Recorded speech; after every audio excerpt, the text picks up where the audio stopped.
नमस्कार साथियों, एक बार फिर से स्वागत है आपका हमारे ऑनलाइन प्लेटफॉर्म मनीष की पाठशाला में। और उम्मीद करता हूं कि आप सभी की तैयारी अच्छी चल रही होगी और अपने राजस्थान में मुगलों के साथ संबंध को पढ़ रहे थे, जिसमें आज अपने बीकानेर के रायसिंह का मुगलों के साथ जो संबंध था उसके बारे में अध्ययन करेंगे भी। यह रायसिंह है, यह बीकानेर शासक कल्याणमल के पुत्र थे और इसके भाई का नाम पृथ्वीराज राठौड़ था भी। पृथ्वीराज राठौड़ को डिंगल का हेरोस कहा जाता है क्योंकि उन्होंने एक ऐतिहासिक ग्रंथ बेली कृष्ण रुक्मिणी रिख्यात लिखा था। ठीक है, उसको अपने आगे डिस्कस करेंगे। इस कल्याणमल ने 1570 ईस्वी में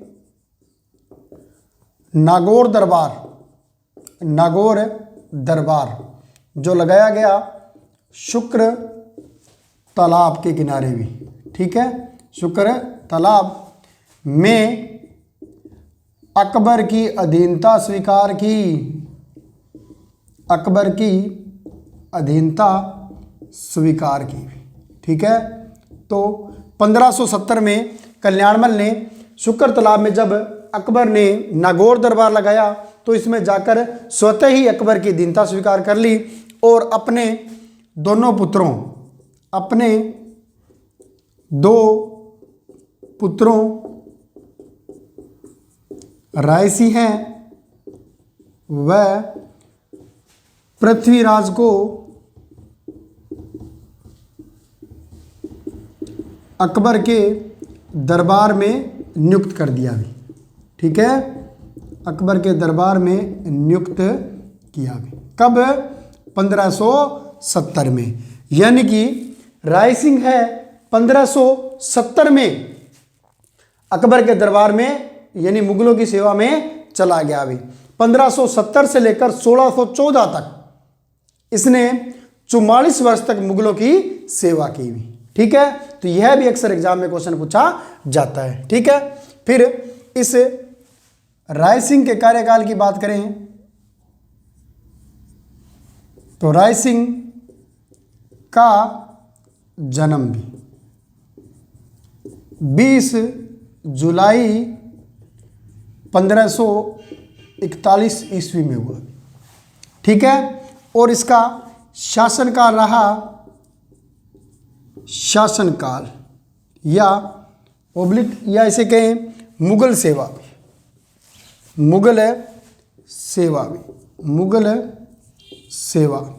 तो इसने मुगल सेवा की 1570 से लेकर 1614 ईस्वी तक, यानी कि कुल अगर बात करें तो 30 और 14 44 वर्ष तक, ठीक है। अब एक चीज और देखना बेटा, यहां पर भी महाराणा प्रताप का जन्म हुआ 1540 में, ठीक है।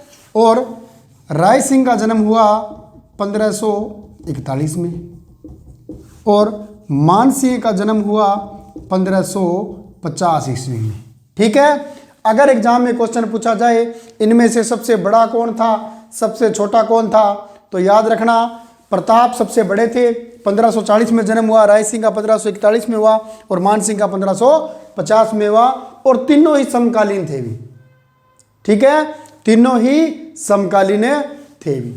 फिर महाराणा प्रताप के समय सिर्फ मुगल बादशाह अकबर ही था, जबकि इन दोनों के सामने अकबर के बाद उसका पुत्र जहांगीर भी शासक बन गया, ठीक है। आगे बात करते हैं। रायसिंह की सेवा से प्रसन्न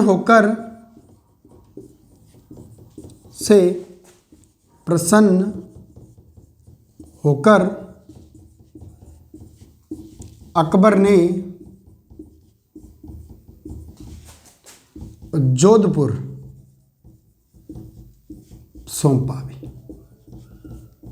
याद रखना, जोधपुर का कार्यभार किसको सौंपा था, तो याद रखना कि सेवा से प्रसन्न होकर इसने अकबर ने रायसिंह को सौंपा था। यह पीछे एग्जाम में आया था, एग्जाम का एग्जैक्ट पता नहीं है लेकिन उसमें ये क्वेश्चन आया था भी। मारवाड़ का या जोधपुर का प्रशासक किसे नियुक्त किया गया, तो याद रखना किसको किया गया, राय सिंह बीकानेर को। ठीक है, फिर 1572 में राय सिंह को 1572 ईस्वी में जोधपुर का सूबेदार बनाया, जोधपुर का सूबेदार बनाया। ठीक है, तो फिर से देखना, राय सिंह की जब सेवा से पहले प्रसन्न हुआ तो इसे जोधपुर या मारवाड़ का प्रशासक नियुक्त किया और 1572 ईस्वी में इसे जोधपुर का सूबेदार बना दिया। ठीक है, फिर 1573 ईस्वी में गुजरात में मिर्जा बंधुओं के विद्रोह को दबाने रायसिंह भी साथ गया था, रायसिंह भी साथ गया था। ठीक है, जब 1573 ईस्वी में गुजरात में मिर्जा बंधुओं ने विद्रोह कर दिया तो उस विद्रोह को दबाने जो शाही सेना गई थी उस शाही सेना में राय सिंह भी साथ था और 2 सितंबर 1573 को हुसैन मिर्जा को पराजित कर दिया भी। ठीक है, तो 2 सितंबर 1573 को मिर्जा हुसैन को पराजित कर दिया,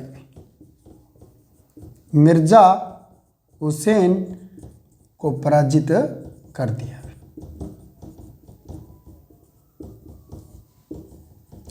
तो देखो, जैसा कि अपना टैग है कि नो बकवास, डायरेक्ट अपने क्या करना है, पॉइंट टू पॉइंट स्टडी करेंगे। और देखो, हर लाइन के अंदर एक क्वेश्चन तैयार हो रहा है, हर लाइन के अंदर। तो जितना मैटर आपको कराया जा रहा है उतना मैटर आप कंठस्थ कर लोगे तो राजस्थान में होने वाले ऑलमोस्ट सभी एग्जाम आपके प्रथम दृष्टया में क्लियर हो जाएंगे। ठीक है, याद करने का बेस्ट तरीका, इनको एक बार पढ़ो, 2 बार पढ़ो, फिर एक बार लिखो और फिर पढ़ो, इतने में याद हो जाएगा। फिर देखते हैं यहाँ तक। 15 पिता कल्याणमल था, भाई पृथ्वीराज राठौड़, और 1570 ईस्वी में नागौर दरबार लगाया गया शुक्र तालाब के किनारे, जिसमें कल्याणमल ने अकबर की दीनता स्वीकार की और अपने दोनों पुत्रों को उसके दरबार में नियुक्त कर दिया। राय सिंह का जन्म 20 जुलाई 1541 को हुआ और मुगल सेवा में 1570 से लेकर 1614 तक कुल 44 वर्ष रहा भी। राय सिंह की सेवा से प्रसन्न होकर इसे मारवाड़ या जोधपुर का प्रशासन सौंपा और 1572 ईस्वी में जोधपुर का सूबेदार बनाया भी। 1573 ईस्वी में गुजरात में जब मिर्जा बंधुओं ने विद्रोह किया तो उसको दबाने में राय सिंह भी साथ गया। उसके बाद 2 सितंबर 1573 को मिर्जा हुसैन को इन्होंने पराजित कर दिया और गुजरात में अकबर का अधीनता, अकबर का साम्राज्य स्थापित किया। ठीक है, फिर 1574 ईस्वी में राय सिंह का राज्याभिषेक हुआ और इसने महाराज की पदवी ग्रहण की। 1574 में ही इसने मारवाड़ के चंद्रसेन के विरुद्ध अभियान में इसको भेजा गया, लेकिन यह सिवाना को जीतने में असफल रहा भी। फिर 1577 ईस्वी में सिरोही के देवड़ा सुल्तान ने पर इसने आक्रमण किया और जब उसने अकबर की दीनता स्वीकार नहीं की तो इसने क्या किया, उस पर आक्रमण किया और उसे पराजित कर महाराणा प्रताप के छोटे भाई जगमाल को सिरोही का प्रशासक बनाया भी। ठीक है, अब यहां तक देखते हैं। 1574 ईस्वी में क्या हुआ, इसका राज्याभिषेक हुआ। ठीक है, तथा महाराज की पदवी ग्रहण की। ठीक है, इसने महाराज की पदवी या उपाधि प्राप्त की थी भी, सॉरी महाराजा की पदवी ग्रहण की थी। ठीक है, उसके बाद 1574 ईस्वी में चंद्रसेन के विरुद्ध मारवाड़ अभियान में गया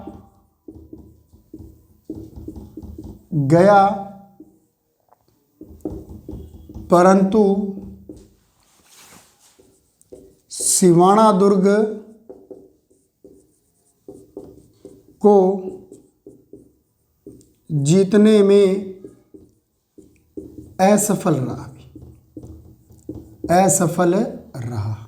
ठीक है अभी 1574 में ही राज्याभिषेक हुआ और 1574 में ही यह चंद्रसेन के विरुद्ध अभियान में गया, लेकिन सिवाना दुर्ग को जीतने में असफल रहा। इसी सिवाना दुर्ग को मारवाड़ दुर्ग की कुंजी व मारवाड़ के राजाओं की शरण स्थली भी कहा जाता है, जो सिवाना बाड़मेर में स्थित है।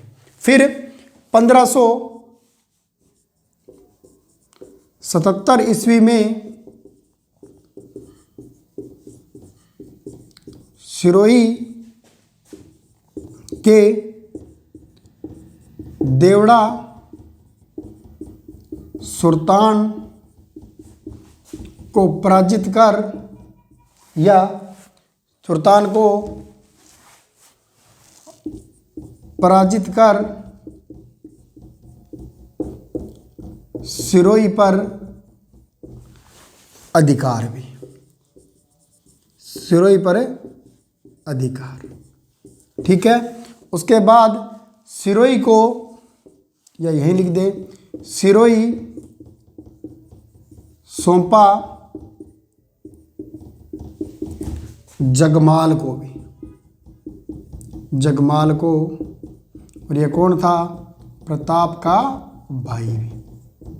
ठीक है, जब अपने महाराणा प्रताप पढ़ा था तो पढ़ा था कि उदय सिंह ने अपनी रानी भटियाणी के मोह पास में आकर अपने छोटे पुत्र जगमाल को शासक बना दिया, लेकिन अन्य राजाओं और जो सामंत थे उनकी सहायता से महाराणा प्रताप गद्दी पर बैठ गए और इसको गद्दी से हटा दिया। तो यह अकबर की शरण में चला गया और अकबर ने इसे सिरोही की जागीर प्रदान कर दी। ठीक है, फिर 1583 ईस्वी में दतानी के मैदान, दतानी का युद्ध, और कहाँ पर हुआ?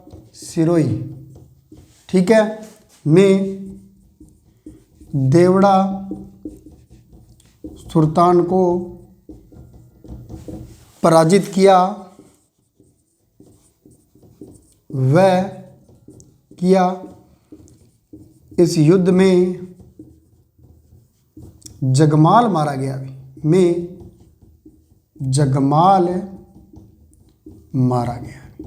ठीक है, वैसे तो महाराणा प्रताप ने अपने पढ़ लिया था कि दतानी के मैदान में युद्ध में जगपाल मारा गया भी। ठीक है, और इस युद्ध में मुगल सेना जीत गई। ठीक है, फिर कंधार में जब विद्रोह हुआ तो अकबर ने, जब अब्दुल रहीम खान ने मदद मांगी तो अकबर ने राय सिंह को भेजा भी। ठीक है, सहायता करने के लिए। कंधार विद्रोह को दबाने खाना के सहयोगी बने 1591 ईस्वी में। ठीक है, तो कंधार में जब विद्रोह हुआ तो अब्दुल रहीम खाना को विद्रोह दबाने भेजा गया, लेकिन जब अकेले उनसे कार्य नहीं हुआ तो उन्होंने महाराज अकबर से प्रार्थना की कि मुझे अन्य सैनिकों की सहायता चाहिए। तो बादशाह अकबर ने आदेश दिया राय सिंह को कि अपनी सेना लेकर आप कंधार पर पहुंचो भी, और उसके बाद इन्होंने जो कंधार विद्रोह था उसको दबा दिया भी। ठीक है, फिर 1605 में जहांगीर सम्राट बना, अकबर की हो गई मृत्यु भी। 1605 अकबर की मृत्यु व जहांगीर बादशाह बना भी। ठीक है, और जहांगीर ने क्या किया? जहांगीर ने राय सिंह को 5,000 की मनसबदारी दी हुई। मनसबदारी दी हुई। मनसबदारी क्या थी? जिस राजा को 5,000 जात और 5,000 सैनिक, ठीक है, यानी कि 5,000 पैदल सैनिक और 5,000 घुड़सवार दिए जाते तो वह उसकी मनसबदारी कहलाती। और मनसबदारी का मतलब क्या होता? रेपुटेशन भी। मतलब जब भी शाही सेना लेकर राजा निकलेगा तो उसके साथ 5,000 जात व सवार की सेना साथ रहेगी। यह उसके प्रतिष्ठा को प्रदर्शित करता था। ठीक है, तो किसने दी इसको? याद रखना, अकबर ने नहीं दी थी। किसने दी? जहांगीर ने इसको प्रदान की थी। इसके अलावा जब जहांगीर के पुत्र खुसरो ने विद्रोह किया तो आगरा की सुरक्षा की जिम्मेदारी राय सिंह को सौंपी गई थी। ठीक है, जहांगीर के पुत्र खुसरो द्वारा विद्रोह करने पर आगरा की सुरक्षा जिम्मेदारी सौंपी किसको? राय सिंह को भी। याद रखना, ठीक है। तो खुसरो ने जब विद्रोह किया तो राय सिंह ने जो आगरा की सुरक्षा है उसकी जिम्मेदारी सौंपी गई भी, और इसने पूरी तरह से उस जिम्मेदारी का निर्वहन भी किया भी। ठीक है, फिर राय सिंह ने राय सिंह प्रशस्ति लिखवाई जिसमें इसके इतिहास के बारे में बताया गया है। इसके साथ ही इसने बीकानेर में जूनागढ़ दुर्ग का निर्माण भी करवाया भी।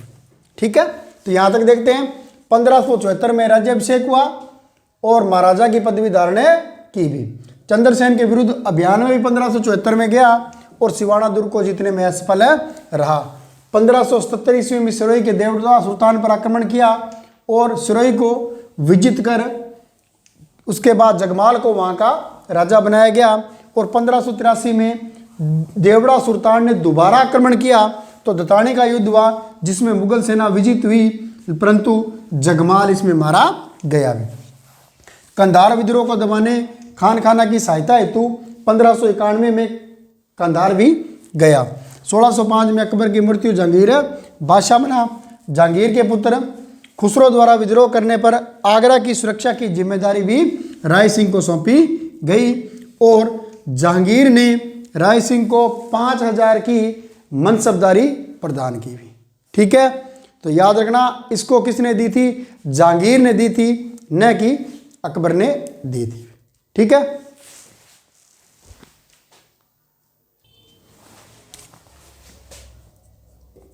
पंद्रह 1594 ईस्वी में जूनागढ़ दुर्ग बनवाया भी।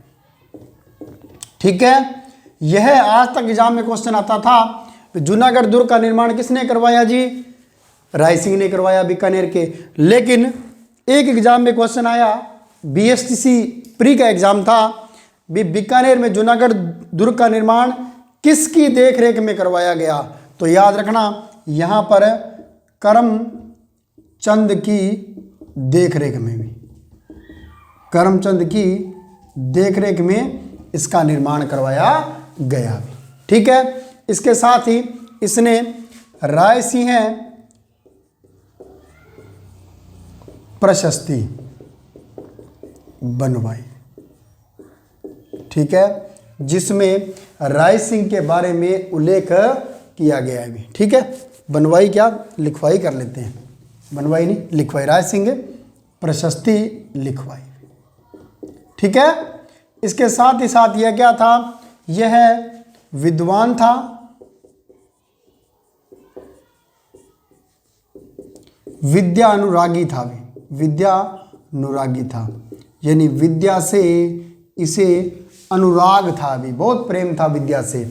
इसीलिए इसने स्वयं के बारे में ग्रंथ लिखा, राय सिंह महोत्सव, ज्योतिष रत्नामाला और बाल बोधनी। ठीक है, ग्रंथ राय सिंह महोत्सव बाल बोधिनी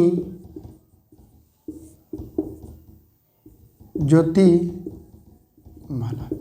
ठीक है, ये इसके प्रमुख ग्रंथ थे। ज्योतिमाला, इसी के दूसरा नाम है ज्योतिष रत्नमाला। ज्योतिष रत्नमाला, तो ज्योतिमाला आ जाए या ज्योतिष रत्नमाला आ जाए, किसके द्वारा लिखा गया? राय सिंह के द्वारा लिखा गया। राय सिंह महोत्सव किसके द्वारा लिखा गया? राय सिंह के द्वारा लिखा गया। बाल बोधिनी किसके द्वारा लिखा गया? राय सिंह के द्वारा लिखा गया। ठीक है, मुंशी देवी प्रसाद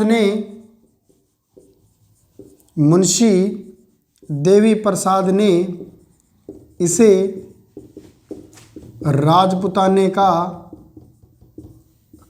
कर्ण कहा। राजपुताने का कर्ण कहा, यह भी बहुत ज़्यादा इंपॉर्टेंट प्रश्न है एग्जाम की दृष्टि से। मुंशी देवी प्रसाद ने इसे राजपुताने का कर्ण कहा। इसके अलावा एक काव्य है करमचंद्र वंशोत्कीर्तन। करमचंद्र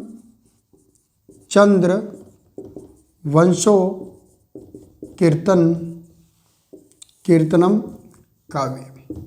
ठीक है, एग्जाम की दृष्टि से वेरी वेरी इंपॉर्टेंट है। यह जो करमचंद्र वंशोत्कीर्तनम काव्य है, इसके अंदर इसे राजेंद्र कहा गया। अभी काव्य में इसे राजेंद्र कहा गया। अभी राजेंद्र कहा गया है। ठीक है, विशेष रूप से जो आरएस और फर्स्ट ग्रेड और वरिष्ठ अध्यापक की तैयारी कर रहे हैं, वह तो इसको रट लेना भी एग्जाम की दृष्टि से बहुत ही ज़्यादा महत्वपूर्ण है कि करमचंद्र वंशोत्कीर्तनम में किस बीकानेर के शासक को राजेंद्र कहा गया है? तो किसे कहा गया है? राय सिंह को। फिर आ जाएगा राय सिंह की उपाधि राजेंद्र कहाँ लिखी गई है, कहाँ से मिलती है? तो करमचंद्र वंशोत्कीर्तनम काव्य में इसे राजेंद्र कहा गया है। ठीक है, फिर 1614 के अंदर राय सिंह की दक्षिण भारत में मृत्यु हुई। ठीक है, अब देखना, मान सिंह की मृत्यु भी दक्षिण भारत में हुई, इसकी मृत्यु भी दक्षिण भारत में हुई भी। ठीक है, दोनों ही दक्षिण भारत में मारे गए थे, क्योंकि अकबर जो बादशाह था उसके ये मुख्य सिपाही थे भी, मुख्य सेनापति भी थे, और प्रमुख अभियानों में इन्हीं दोनों को भेजा जाता था। ठीक है, यहां तक राय सिंह पूरा हुआ। अब थोड़ी सी बात कर लेते हैं इसके भाई पृथ्वीराज राठौड़ की। पृथ्वीराज राठौड़, ठीक है, इसने एक ग्रंथ लिखा बेली कृष्ण रुक्मणी री ख्यात। ठीक है, यह ग्रंथ लिखा कहाँ? लिखा एग्जाम में आया गया कि पृथ्वीराज राठौड़ के ग्रंथ का नाम क्या था? बेली कृष्ण रुक्मणी री ख्यात।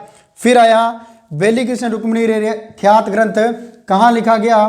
गागरोन दुर्ग झालावाड़ में। ठीक है, फिर एग्जाम में क्वेश्चन आया कि बेली कृष्ण रुक्मणी री ख्यात ग्रंथ की भाषा क्या है? तो भाषा क्या है जी? मारवाड़ी है। फिर एग्जाम में क्वेश्चन आया वरिष्ठ अध्यापक भर्ती परीक्षा में कि बेली कृष्ण रुक्मणी री ख्यात जो ग्रंथ है वह मारवाड़ी, किस मारवाड़ी में लिखा गया? और ऑप्शन में था उत्तरी मारवाड़ी, पूर्वी मारवाड़ी, पश्चिमी मारवाड़ी और दक्षिणी मारवाड़ी। तो आंसर क्या था? उत्तरी मारवाड़ी। फिर आया किस शैली में लिखा गया है? तो डिंगल शैली में लिखा गया है। ठीक है, इसमें किसका वर्णन है? भगवान श्री कृष्ण और उनकी पत्नी रुक्मिणी की प्रेम कहानी को इसमें बताया गया है। साथ ही इसमें दो पात्र बताए गए हैं, दो पात्र, क्या? पाथल और पित्थल। ठीक है, दो पात्र बताए गए, पाथल और पित्थल भी। पाथल बताया इसने किसको? महाराणा प्रताप को, और पित्थल कहा स्वयं को भी। ठीक है, तो जब कहा जाता है कि राय सिंह, जब महाराणा प्रताप जंगल में जीवन यापन कर रहे थे तो एक दिन क्या हुआ, एक घास की रोटी बनाई गई, और जब उनके पुत्र अमर सिंह, कुंवर अमर सिंह उसको खाने वाले थे तो इसमें इतने में एक वन बिलावड़ा आया और उसको लेकर भाग गया। तो वह अक्सर आप सभी ने वो कविता पढ़ी होगी, जब हरे घासरी रोटी एक वन बिलावड़ो ले भाग्यो, ठीक है, नानो सो अमरियो चीख पड़ियो। तो कहते हैं कि महाराणा प्रताप ने जब देखा अभी मेरे साथ साथ मेरे बच्चे भी दुखी हो रहे हैं, तो उन्होंने एक पत्र लिखा अकबर को कि मैं आपकी अधीनता स्वीकार करना चाहता हूं और मुझे मेरी रियासतें सौंप दी जाए। जब यह बात पत्र अकबर के पास पहुंचा तो अकबर ने बुलाया किसको? पृथ्वीराज राठौड़ को, क्योंकि जो पृथ्वीराज राठौड़ था यह महाराणा प्रताप का बहुत ही शुभ चिंतक था अभी। और अकबर ने जब उसको दरबार में बुलाकर कहा अभी महाराणा प्रताप ने अधीनता स्वीकार करने के लिए पत्र लिखा है, तो पृथ्वीराज राठौड़ को विश्वास नहीं हुआ अभी। तो अकबर ने कहा देखो इस पर मोहर लगी हुई है मेवाड़ रियासत की। तो पृथ्वीराज राठौड़ ने कहा कि महाराज पहले मैं इसकी पुष्टि करना चाहता हूं, ठीक है ना, फिर मैं आपकी सत्यता की जांच करने के बाद ही कहूंगा भी ये उसके द्वारा लिखा गया है। तो कहते हैं इसने पत्र लिखा महाराणा प्रताप को, और जब महाराणा प्रताप को पत्र लिखा तब बदले में उसने कहा कि मैं अब अधीनता स्वीकार नहीं करूंगा, आज़ाद रहना पसंद करूंगा। ठीक है, तो इस ग्रंथ में दो पात्र माने पाथल महाराणा प्रताप को संबोधित किया और पित्थल नाम से स्वयं को किया भी। इसके अलावा एक ग्रंथ है पाथल और पित्थल, कन्हैयालाल सेठिया द्वारा भी रचा गया है। ठीक है, तो ये था एक छोटा सा शासक राय सिंह और उसके भाई पृथ्वीराज के बारे में। आज के लिए इतना ही। Have a nice day. धन्यवाद।